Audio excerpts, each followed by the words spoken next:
नमस्ते दोस्तों। हिंदी साहित्य की खूबसूरत क्लासिक कहानियों के चैनल में आपका स्वागत है। आज सुनिए हमारे देश के महान उपन्यासकार और कथाकार मुंशी प्रेमचंद जी की लिखी हुई कहानी मंत्र। तो शुरू करें कहानी मंत्र। संध्या का समय था। डॉक्टर चड्ढा गोल्फ खेलने के लिए तैयार हो रहे थे। मोटर द्वार के सामने खड़ी थी कि दो कहार एक डोली लिए आते हुए दिखाई दिए। डोली के पीछे एक बूढ़ा लाठी टेकता चला आता था। डोली औषधालय के सामने आकर रुक गई। बूढ़े ने धीरे धीरे आकर द्वार पर पड़ी हुई चिक से झांका। ऐसी साफ सुथरी जमीन पर पैर रखते हुए भय हो रहा था कि कहीं कोई घुड़क ना बैठे। डॉक्टर साहब को खड़े देखकर भी उससे कुछ कहने का साहस नहीं हुआ। डॉक्टर साहब ने चिक के अंदर से गरज कर कहा, कौन है, क्या चाहता है? बूढ़े आदमी ने हाथ जोड़कर कहा, हुजूर, बड़ा गरीब आदमी हूँ, मेरा लड़का कई दिन से। डॉक्टर साहब ने सिगार जलाकर कहा, कल सवेरे आओ, कल सवेरे, हम इस वक्त मरीजों को नहीं देखते।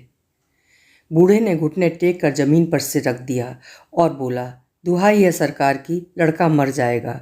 हुजूर, 4 दिन से आंखें नहीं। डॉक्टर चड्ढा ने कलाई पर नज़र डाली। केवल 10 मिनट समय और बाकी था। गोल्फ स्टिक खूंटी से उतारते हुए बोले, कल सवेरे आओ, कल सवेरे, ये हमारे खेलने का समय है। बूढ़े ने पगड़ी उतार कर चौखट पर रख दी और रोकर बोला, हुजूर, एक निगाह देख लें, बस एक निगाह, लड़का हाथ से चला जाएगा हुजूर। 7 लड़कों में यही एक बच रहा है हुजूर। हम दोनों आदमी रो रो कर मर जाएंगे सरकार। आपकी बढ़ती होए, हे दीन बंधु। ऐसे उजड़ देहाती यहाँ प्रायः रोज आया करते थे। डॉक्टर साहब उनके स्वभाव से खूब परिचित थे। कोई कितना ही कुछ कहे पर वे अपनी ही रट लगाते जाएंगे, किसी की सुनेंगे नहीं। धीरे से चिक उठाई और बाहर निकलकर मोटर की तरफ चले। बूढ़ा ये कहता हुआ उनके पीछे दौड़ा, सरकार, बड़ा धर्म होगा, हुजूर दया कीजिए, बड़ा दीन दुखी हूँ, संसार में कोई और नहीं है बाबूजी। मगर डॉक्टर साहब ने उसकी ओर मुंह फेर कर देखा तक नहीं। मोटर पर बैठकर बोले, कल सवेरे आना। मोटर चली गई। बूढ़ा कई मिनट तक मूर्ति की भांति निश्चल खड़ा रहा। संसार में ऐसे मनुष्य भी होते हैं जो अपने आमोद प्रमोद के आगे किसी की जान की भी परवाह नहीं करते। शायद इसका उसे अब भी विश्वास न आता था। सभ्य संसार इतना निर्मम, इतना कठोर है, इसका ऐसा मर्मभेदी अनुभव अब तक नहीं हुआ था। वो उन पुराने जमानों के जीवों में था जो लगी हुई आग को बुझाने, मुर्दे को कंधा देने, किसी के छप्पर को उठाने और किसी कलह को शांत करने के लिए सदैव तत्पर और तैयार रहते थे। जब तक बूढ़े को मोटर दिखाई दी, वो खड़ा टकटकी लगाए उस ओर ताकता रहा। शायद उसे अब भी डॉक्टर साहब के लौट आने की आशा थी। फिर उसने कहारों से डोली उठाने को कहा। डोली जिधर से आई थी उधर ही चली गई। चारों ओर से निराश होकर वो डॉक्टर चड्ढा के पास आया था। इनकी बड़ी तारीफ सुनी थी। यहाँ से निराश होकर फिर वो किसी दूसरे डॉक्टर के पास ना गया, किस्मत ठोंक ली। उसी रात उसका हंसता खेलता 7 साल का बालक अपनी बाल लीला समाप्त करके इस संसार से सिधार गया। बूढ़े माँ बाप के जीवन का यही एक आधार था। इसी का मुंह देखकर जीते थे। इसी दीपक के बुझते ही जीवन के अंधेरी रात भाएं भाएं करने लगी। बुढ़ापे की विशाल ममता टूटे हुए हृदय से निकलकर अंधकार आर्त स्वर में रोने लगी। कई साल गुजर गए। डॉक्टर चड्ढा ने खूब यश और धन कमाया, लेकिन इसके साथ ही अपने स्वास्थ्य की रक्षा भी की, जो एक साधारण बात थी। ये उनके नियमित जीवन का आशीर्वाद था कि 50 वर्ष की अवस्था में उनकी चुस्ती और फुर्ती युवकों को भी लज्जित करती थी। उनके हर एक काम का समय नियत था। इस नियम से वो जौ भर भी न टलते थे। बहुधा लोग स्वास्थ्य के नियमों का पालन उस समय करते हैं जब रोगी हो जाते हैं। डॉक्टर चड्ढा उपचार और संयम का रहस्य खूब समझते थे। उनकी संतान संध्या भी इसी नियम के अधीन थी। उनके केवल 2 बच्चे हुए, एक लड़का और एक लड़की। तीसरी संतान न हुई, इसीलिए श्रीमती चड्ढा भी अभी जवान मालूम होती थीं। लड़की का तो विवाह हो चुका था, लड़का कॉलेज में पढ़ता था। वही माता पिता के जीवन का आधार था। शील और विनय का पुतला, बड़ा ही रसिक, बड़ा ही उदार, विद्यालय का गौरव, युवक समाज की शोभा। मुखमंडल से तेज की छटा सी निकलती थी। आज उसकी 20वीं सालगिरह थी। संध्या का समय था। हरी हरी घास पर कुर्सियां बिछी हुई थीं। शहर के रईस और हुक्काम एक तरफ, कॉलेज के छात्र दूसरी तरफ बैठे भोजन कर रहे थे। बिजली के प्रकाश से सारा मैदान जगमगा रहा था। आमोद प्रमोद का सामान भी जमा था। छोटा सा प्रहसन खेलने की तैयारी थी। प्रहसन स्वयं कैलाशनाथ ने लिखा था। वही मुख्य एक्टर भी था। इस समय वो एक रेशमी कमीज पहने नंगे सर नंगे पांव इधर से उधर मित्रों की आवभगत में लगा हुआ था। कोई पुकारता, कैलाश जरा इधर आना। कोई उधर से बुलाता, कैलाश क्या उधर ही रहोगे। सभी उसे छेड़ते थे, चुहलें करते थे। बेचारे को जरा दम मारने का भी अवकाश नहीं मिलता था। सहसा एक रमणी ने उसके पास आकर पूछा, क्यों कैलाश, तुम्हारे सांप कहाँ हैं, जरा मुझे तो दिखाओ। कैलाश ने उससे हाथ मिलाकर कहा, मृणालिनी, इस वक्त मुझे क्षमा करो, कल दिखाऊंगा। मृणालिनी ने आग्रह किया, जी नहीं, तुम्हें दिखाना पड़ेगा, मैं आज नहीं मानने की, तुम रोज कल कल करते हो। मृणालिनी और कैलाश दोनों सहपाठी थे और एक दूसरे के प्रेम में पगे हुए। कैलाश को सांपों के पालने, खिलाने और नचाने का शौक था। तरह तरह के सांप पाल रखे थे। उनके स्वभाव और चरित्र की परीक्षा करता रहता था। थोड़े दिन हुए उसने विद्यालय में सांपों पर एक मार्के का व्याख्यान दिया था। सांपों को नचाकर दिखाया भी था। प्राणी शास्त्र के बड़े बड़े पंडित भी ये व्याख्यान सुनकर दंग रह गए थे।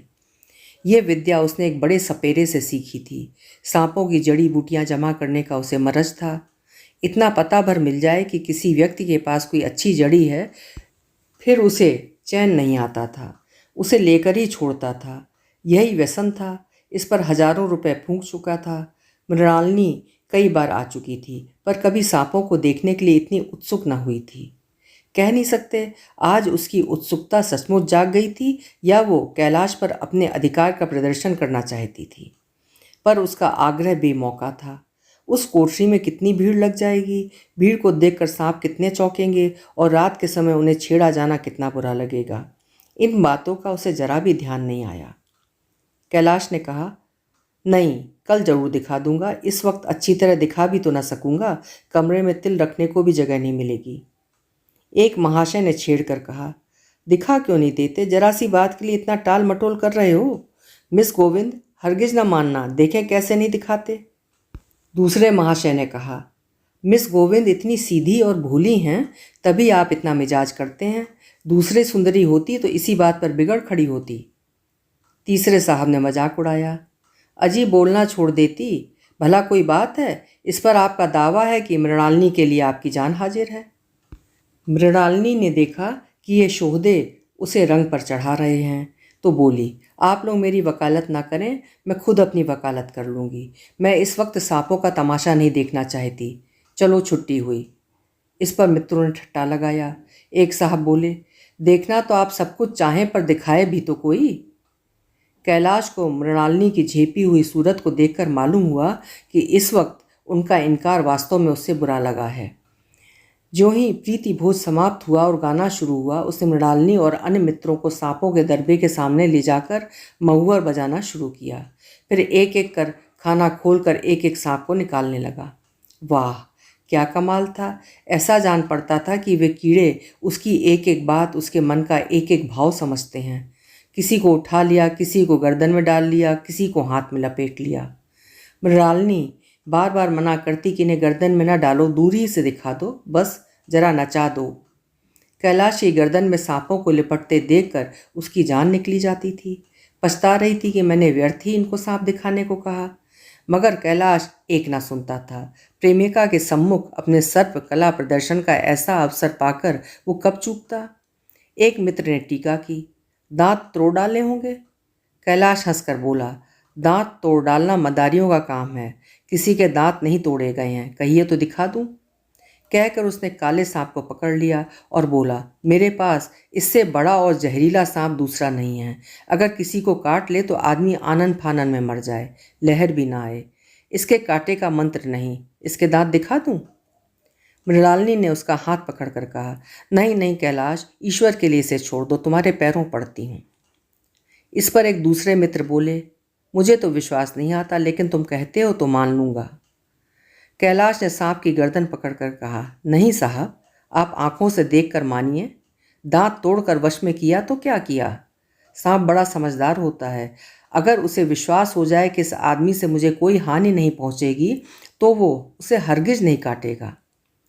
मृणालिनी ने जब देखा कि कैलाश पर इस वक्त भूत सवार है तो उसने तमाशा न करने के विचार से कहा, अच्छा भाई, अब यहाँ से चलो। देखा, गाना शुरू हो गया है, आज मैं भी कोई चीज़ सुनाऊंगी। ये कहते हुए उसने कैलाश का कंधा पकड़कर चलने का इशारा किया और कमरे से निकल गई। मगर कैलाश विरोधियों का शंका समाधान करके ही दम लेना चाहता था। उसने सांप की गर्दन पकड़कर जोर से दबाई, इतनी जोर से दबाई कि उसका मुंह लाल हो गया, देह की सारी नसें तन गईं। सांप ने अब तक उसके हाथों ऐसा व्यवहार न देखा था। उसकी समझ में न आता था कि ये मुझसे क्या चाहते हैं। उसे शायद भ्रम हुआ कि मुझे मार डालना चाहते हैं। अतएव वो आत्मरक्षा के लिए तैयार हो गया। कैलाश ने उसकी गर्दन खूब दबाकर मुंह खोल दिया और उसके जहरीले दांत दिखाते हुए बोला, जिन सज्जनों को शक हो आकर देख लें। आया विश्वास या अब भी कुछ शक है? मित्रों ने आकर उसके दांत देखे और चकित हो गए। प्रत्यक्ष प्रमाण के सामने संदेह को स्थान कहाँ? मित्रों का शंका निवारण करके कैलाश ने सांप की गर्दन ढीली कर दी और उसे जमीन पर रखना चाहा, पर वो काला गेहुअन क्रोध से पागल हो रहा था। गर्दन नरम पड़ते ही उसने सिर उठाकर कैलाश की उंगली में जोर से काटा और वहां से भागा। कैलाश की उंगली से टप टप खून टपकने लगा। उसने जोर से उंगली दबा ली और अपने कमरे की ओर दौड़ा। वहाँ मेज की दराज में एक जड़ी रखी हुई थी जिसे पीस कर लगा देने से घातक विष भी रफू हो जाता था। मित्रों में हलचल पड़ गई।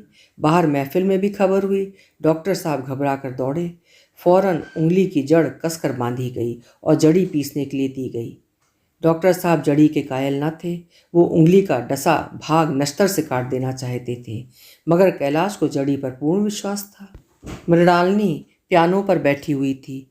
ये खबर सुनते ही दौड़ी और कैलाश की उंगली से टपकते हुए खून को रुमाल से पोंछने लगी। जड़ी पीसी जाने लगी, पर उसी 1 मिनट में कैलाश की आंखें झपकने लगीं। होंठों पर पीलापन दौड़ने लगा, यहाँ तक कि वो खड़ा न रह सका। फर्श पर बैठ गया। सारे मेहमान कमरे में जमा हो गए। कोई कुछ कहता था, कोई कुछ। इतने में जड़ी पीस कर आ गई। मृणालिनी ने उंगली पर लेप किया। 1 मिनट और बीता। कैलाश की आंखें बंद हो गईं। वो लेट गया और हाथ से पंखा झलने का इशारा किया। माँ ने दौड़कर उसका सिर गोद में रख लिया और बिजली का टेबल फैन लगा दिया। डॉक्टर साहब ने झुककर पूछा, कैलाश कैसी तबीयत है? कैलाश ने धीरे से हाथ उठा लिए, पर कुछ बोल ना सका। मृणालिनी ने करुण स्वर में कहा, क्या जड़ी कुछ असर न करेंगी? डॉक्टर साहब ने सिर पकड़कर कहा, क्या बतलाऊं, मैं इसकी बातों में आ गया। अब तो नश्तर से भी कुछ फायदा न होगा। आध घंटे तक यही हाल रहा। कैलाश की दशा प्रतिक्षण बिगड़ती जाती थी, यहाँ तक कि उसकी आंखें पथरा गईं, हाथ पांव ठंडे पड़ गए, मुख की कांति मलिन पड़ गई, नाड़ी का कहीं पता नहीं। मौत के सारे लक्षण दिखाई देने लगे। घर में कोहराम मच गया। मृणालिनी एक ओर सिर पीटने लगी। माँ अलग पछाड़े खाने लगी। डॉक्टर चड्ढा को मित्रों ने पकड़ लिया, नहीं तो वो नश्तर अपनी गर्दन पर मार लेते। एक महाशय बोले, कोई मंत्र झाड़ने वाला मिले तो संभव है अब भी जान बच जाए। एक मुसलमान सज्जन ने इसका समर्थन किया, अरे साहब, कब्र में पड़ी हुई लाशें जिंदा हो गई हैं, ऐसे ऐसे बाग कमाल पड़े हुए हैं। डॉक्टर चड्ढा बोले, मेरी अकल पर पत्थर पड़ गया था जो इसकी बातों में आ गया। नश्तर लगा देता तो ये नौबत ही क्यों आती। बार बार समझाता रहा कि बेटा सांप ना पालो, मगर सुनता कौन है। बुलाइए किसी झाड़ फूंक करने वाले ही को, बुलाइए, मेरा सब कुछ ले ले, मैं अपनी सारी जायदाद उसके पैरों पर रख दूंगा, लगोटी बांध कर घर से निकल जाऊंगा, मगर मेरा कैलाश, मेरा प्यारा कैलाश उठ बैठे। ईश्वर के लिए किसी को बुलवाइए। एक महाशय का किसी झाड़ने वाले से परिचय था। वो दौड़कर उसे बुला लाए, मगर कैलाश की सूरत देखकर उसे मंत्र चलाने की हिम्मत ही न पड़ी। बोला, अब क्या हो सकता है सरकार, जो कुछ होना था हो चुका। अरे मूर्ख, ये क्यों नहीं कहता कि जो कुछ ना होना था वो कहाँ हुआ? माँ बाप ने बेटे का सेहरा कहाँ देखा? मृणालिनी का कामना तरु क्या पल्लव और पुष्प से रंजित हो उठा? मन के वो स्वर्ण स्वप्न जिनसे जीवन आनंद का स्रोत बना हुआ था, क्या पूरे हो गए? जीवन के नृत्य में तारिका मंडित सागर में आमोद की बहार लूटते हुए क्या उनकी नौका जलमग्न नहीं हो गई? जो न होना था वो हो गया। वही हरा भरा मैदान था, वही सुनहरी चांदनी एक निशब्द संगीत की भांति प्रकृति पर छाई हुई थी। वही मित्र समाज था, वही मनोरंजन के सामान थे, मगर जहाँ हास्य की ध्वनि थी वहाँ करुण क्रंदन और अश्रु प्रवाह था। शहर से कई मील दूर एक छोटे से घर में एक बूढ़ा और बुढ़िया अंगीठी के सामने बैठे जाड़े की रात काट रहे थे। बूढ़ा नारियल पीता था और बीच बीच में खांसता था। बुढ़िया दोनों घुटनियों में सिर डाले आग की ओर ताक रही थी। एक मिट्टी के तेल की कुप्पी ताक पर जल रही थी। घर में ना चारपाई थी ना बिछौना। एक किनारे थोड़ी सी पुआल पड़ी हुई थी। इसी कोठरी में एक चूल्हा था। बुढ़िया दिन भर उपले और सूखी लकड़ियां बटोरती थी। बूढ़ा रस्सी बटकर बाजार में बेच आता था। यही उनकी जीविका थी। उन्हें न किसी ने रोते देखा न हंसते। उनका सारा समय जीवित रहने में कट जाता था। मौत द्वार पर खड़ी थी। रोने या हंसने की कहाँ फुर्सत। बुढ़िया ने पूछा, कल के लिए सन तो है नहीं, काम क्या करोगे? जाकर झगड़ू साहू से 10 सेर सन उधार लाऊंगा। उसके पहले के पैसे तो दिए ही नहीं, और उधार कैसे देगा? ना देगा ना सही, घास तो कहीं नहीं गई, दोपहर तक क्या 2 आने तक की भी ना काटूंगा। इतने में एक आदमी ने द्वार पर आवाज़ दी, भगत भगत, क्या सो गए? जरा किवाड़ खोलो। भगत ने उठकर किवाड़ खोल दिए। एक आदमी ने अंदर आकर कहा, कुछ सुना? डॉक्टर चड्ढा बाबू के लड़के को सांप ने काट लिया। भगत ने चौंक कर कहा, चड्ढा बाबू के लड़के को? वही चड्ढा बाबू है ना जो छावनी में बंगले में रहते हैं? हाँ हाँ वही, शहर में हल्ला मचा हुआ है। जाते हो तो जाओ, आदमी बन जाओगे। बूढ़े ने कठोर भाव से सिर हिलाकर कहा, मैं नहीं जाता, मेरी बला जाए। वही चड्ढा है, खूब जानता हूँ। भैया को लेकर उन्हीं के पास गया था। खेलने जा रहे थे, पैरों पे गिर पड़ा कि एक नज़र देख लीजिए, मगर सीधे मुंह से बात तक ना की। भगवान बैठे सुन रहे थे। अब जान पड़ेगा कि बेटे का गम कैसा होता है। कई लड़के हैं? नहीं जी, यही तो एक लड़का था, सुना है सबने जवाब दे दिया है। भगवान बड़ा कारसाज है। उस बखत मेरी आंखों से आंसू निकल पड़े थे, पर उन्हें तनिक भी दया नहीं आई थी। मैं तो उनके द्वार पर होता तो भी बात न पूछता। तो न जाओगे? हमने जो सुना है सो कह दिया। अच्छा किया अच्छा किया, कलेजा ठंडा हो गया, आंखें ठंडी हो गईं, लड़का भी ठंडा हो गया होगा। तुम जाओ, आज चैन की नींद सोऊंगा। फिर बुढ़िया से बोला, जरा तंबाकू ले आ, एक चिलम और पीऊँगा। अब मालूम होगा लाला को, सारी साहबी निकल जाएगी। हमारा क्या बिगड़ा? लड़के के मर जाने से कोई राज तो चला नहीं गया। जहाँ 6 बच्चे गए थे वहाँ एक और चला गया। तुम्हारा तो राज सूना हो जाएगा। उसी के वास्ते सबका गला दबा दबा कर जो जोड़ा था। अब क्या करोगे? एक बार देखने जाऊंगा, पर कुछ दिन बाद मिजाज का हाल पूछूंगा। आदमी चला गया। भगत ने किवाड़ बंद कर लिए। अब चिलम पर तंबाकू रखकर पीने लगा। बुढ़िया ने कहा, इतनी रात गए जाड़े पाले में कौन जाएगा? अरे दोपहरी होता तो भी मैं ना जाता। सवारी दरवाजे पर लेने आती तो भी ना जाता। भूल नहीं गया हूँ। पन्ना की सूरत आंखों में अभी भी फिर रही है।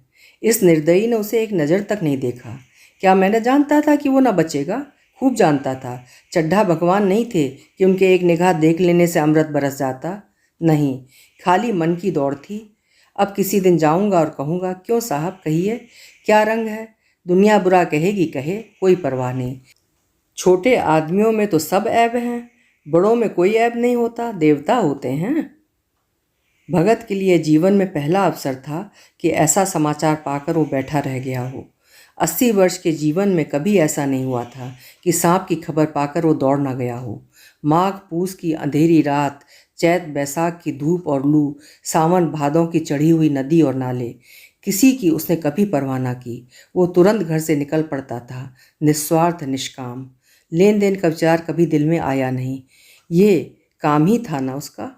जान का मूल्य कौन दे सकता है? यह एक पुण्य कार्य था।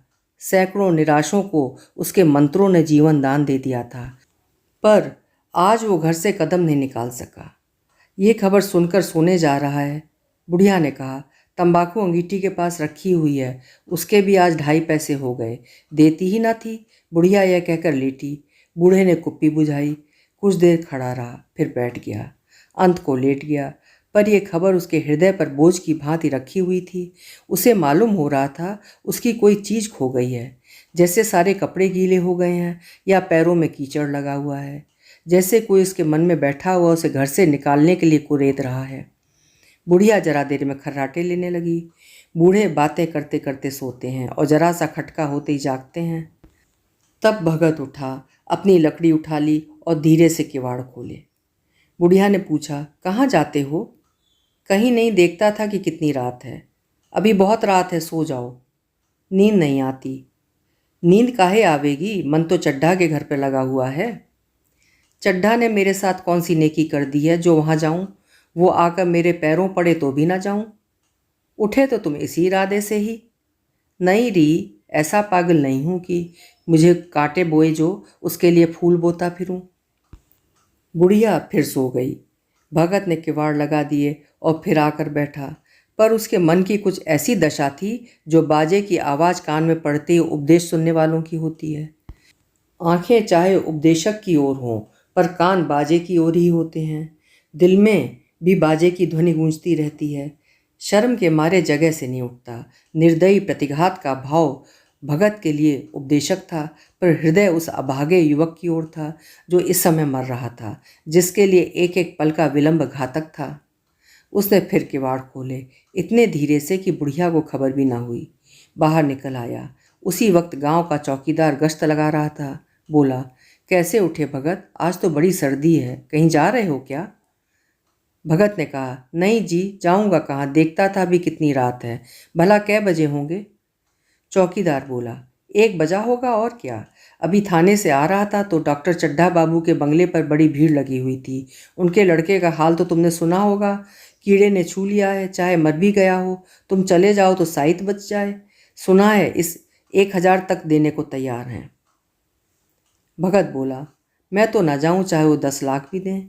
मुझे 10,000 या 10 लाखे को लेकर करना क्या है? कल मर जाऊंगा तो कौन भोगने वाला बैठा हुआ है? चौकीदार चला गया। भगत ने आगे पैर बढ़ाया। जैसे नशे में आदमी की देह अपने काबू में नहीं रहती। पैर कहीं रखता है, पड़ता कहीं है। कहता कुछ है, जबान से निकलता कुछ है। वही हाल इस समय भगत का था। मन में प्रतिकार था, पर कर्म मन के अधीन न था। जिसने कभी तलवार नहीं चलाई थी, वो इरादा करने पर भी तलवार नहीं चला सकता। उसके हाथ कांपते हैं, उठते ही नहीं। भगत लाठी खट खट करता लपका चला जाता था। चेतना रोकती थी, पर उपचेतना ठेलती थी। सेवक स्वामी पर हावी था। आधी राह निकल जाने के बाद सहसा भगत रुक गया। हिंसा ने क्रिया पर विजय पाई। मैं यूं ही इतनी दूर चला आया। इस जाड़े पाले में मरने की मुझे क्या पड़ी थी? आराम से सोया क्यों नहीं? नींद ना आती ना सही, 2-4 भजन ही गाता। व्यर्थ इतनी दूर दौड़ा आया। चड्ढा का लड़का रहे या मरे, मेरी बला से। मेरे साथ उन्होंने ऐसा कौन सा सलूक किया था कि मैं उनके लिए मरता फिरूं? दुनिया में हजारों मरते हैं, हजारों जीते हैं। मुझे किसी के मरने जीने से क्या मतलब? मगर उपचेतन ने अब एक दूसरा रूप धारण किया, जो हिंसा से बहुत कुछ मिलता जुलता था। वो झाड़ फूंक करने नहीं जा रहा है। वो देखेगा कि लोग क्या कर रहे हैं। डॉक्टर साहब का रोना पीटना देखेगा, किस तरह सिर पीटते हैं, किस तरह पछाड़े खाते हैं। वे लोग तो विद्वान होते हैं, सब्र कर जाते होंगे। हिंसा भाव को यूं धीरज देता हुआ वो फिर आगे बढ़ा। इतने में 2 आदमी आते दिखाई दिए। दोनों बातें करते चले आ रहे थे। चड्ढा बाबू का घर उजड़ गया। वही तो एक लड़का था। भगत के कान में यह आवाज़ पड़ी। उसकी चाल और भी तेज हो गई। थकान के मारे पाँव ना उठते थे। शिरोभाग इतना बढ़ा जाता था मानो अब मुंह के बल गिर पड़ेगा। इस तरह वो कोई 10 मिनट चला होगा कि डॉक्टर साहब का बंगला नजर आया। बिजली की बत्तियां जल रही थीं, मगर सन्नाटा छाया हुआ था। रोने पीटने की आवाज़ भी ना आती थी। भगत का कलेजा धक धक करने लगा। कहीं मुझे बहुत देर तो नहीं हो गई? वो दौड़ने लगा। अपनी उम्र में वो इतना तेज कभी ना दौड़ा था। बस यही मालूम होता था मानो उसके पीछे मौत दौड़ी आ रही है। 2 बज गए थे। मेहमान विदा हो गए। रोने वालों में केवल आकाश के तारे रह गए थे और सभी रो रो कर थक गए थे। बड़ी उत्सुकता के साथ लोग रह रहकर आकाश की ओर देखते थे कि किसी तरह सुबह हो और लाश गंगा की गोद में दे दी जाए। सहसा भगत ने द्वार पर पहुंचकर आवाज़ दी। डॉक्टर साहब समझे कोई मरीज आया होगा। किसी और दिन उन्होंने उस आदमी को दुत्कार दिया होता, मगर आज बाहर निकल आए। देखा एक बूढ़ा आदमी खड़ा है, कमर झुकी हुई, पोपला मुंह, भौहें तक सफ़ेद हो गई थीं, लकड़ी के सहारे कांप रहा था। बड़ी नम्रता से बोले, क्या है भाई, आज तो हमारे ऊपर ऐसी मुसीबत पड़ गई है कि कुछ कहते नहीं बनता। फिर कभी आना। इधर 1 महीना तक तो शायद मैं किसी भी मरीज को ना देख सकूंगा।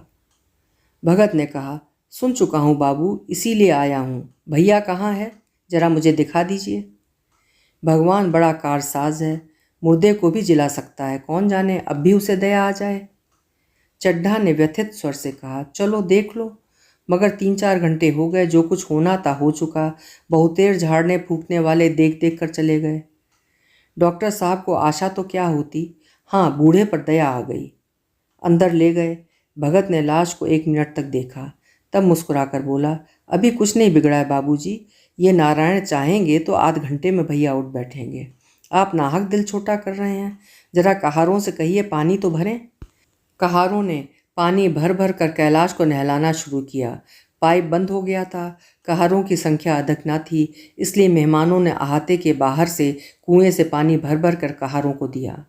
मृणालिनी कलसा लिए पानी ला रही थी। बूढ़ा भगत खड़ा मुस्कुरा मुस्कुरा कर मंत्र पढ़ रहा था, मानो विजय उसके सामने खड़ी है।